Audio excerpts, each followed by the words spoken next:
Hello everyone and welcome back to my channel. Someone who has watched Misfit Garage throughout its 2014 premiere on the Discovery Channel is witness to the show's enormous appealing.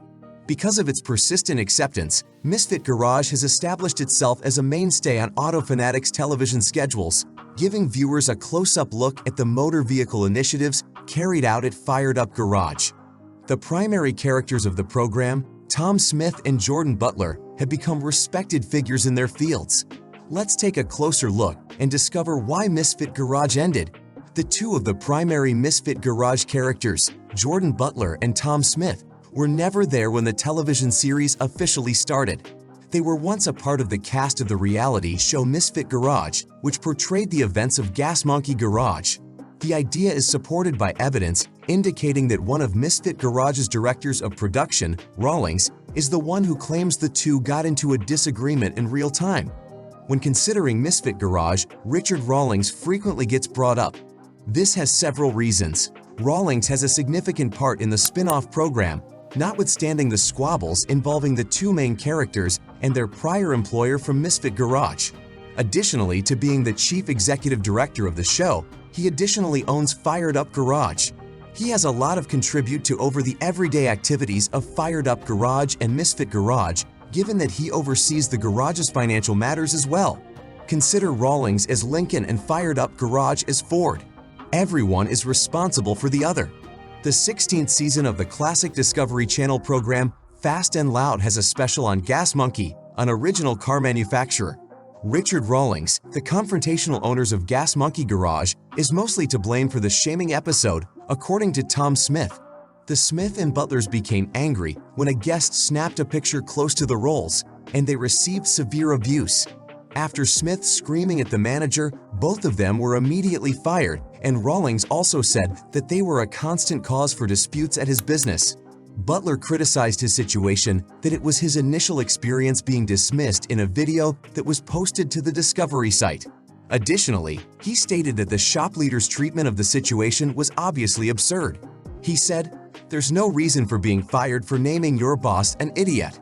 Smith, however, said that his firing from Gas Monkey was the greatest situation that ever took place to me.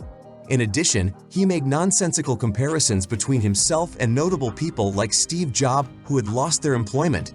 Smith and Butler were dismissed, but not before teaming with two more Texas auto shop experts, Scott McMillan and Thomas Weeks, to appear in the October 2014 premiere of the Discovery series Misfit Garage.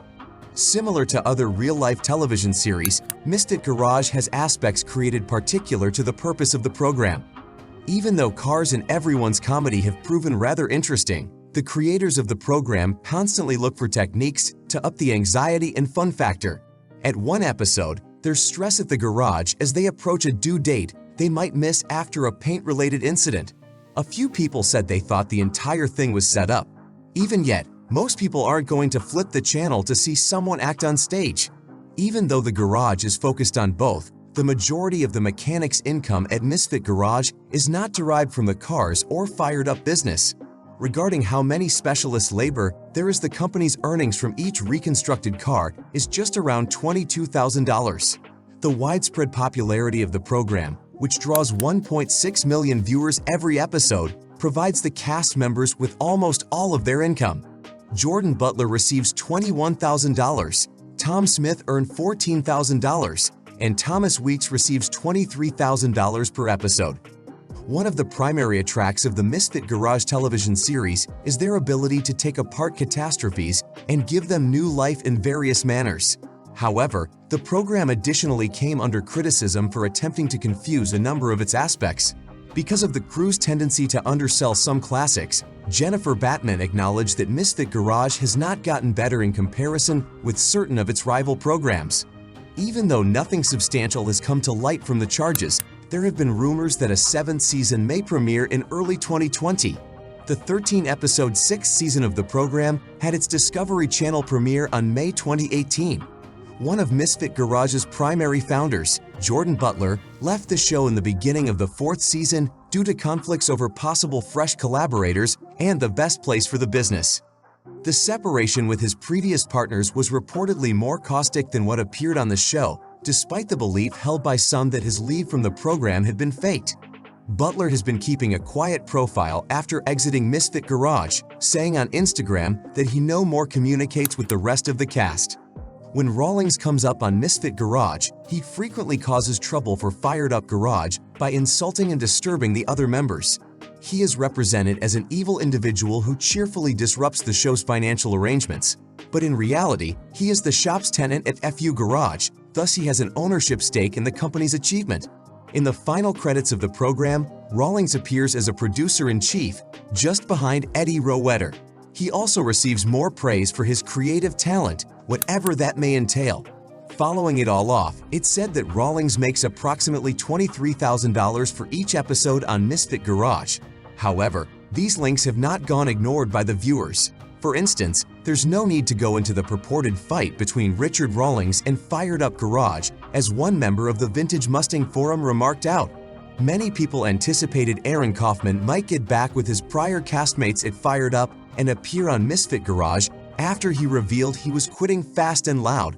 Rather, Kaufman produced the Shifting Gears spin-off program on the Discovery Channel.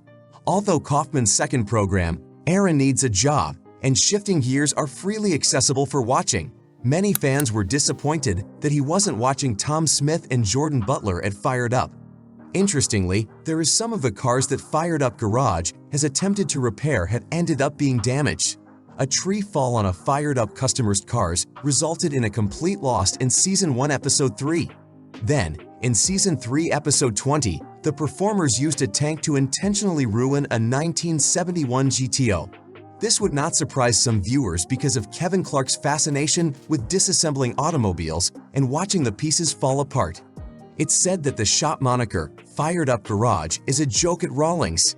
Despite the fact that the title isn't exactly on Rawlings, co-founder Tom Smith comes to have given it some serious consideration, even though it is most likely simply a joke. He stated in a statement, "Our clients have been satisfied us since 1973. Similarly, he always wanted a F&U Garage as his garage name. As it occurred, he seized the opportunity to give his store the name of his teenage passion. The fact that the majority of Misfit Garage was a hoax, including the garage where it was all recorded, was one of the primary reasons given for the show's closure. From what I could see, this hardly paid for the significant financial outlay that would have been required to set things up before to the shootings. But things became more difficult when the viewing rate decreased. In the end, it was the performance and the purported garage that ended everything."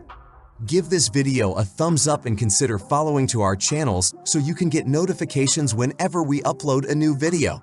You just need to click the bell to activate notifications.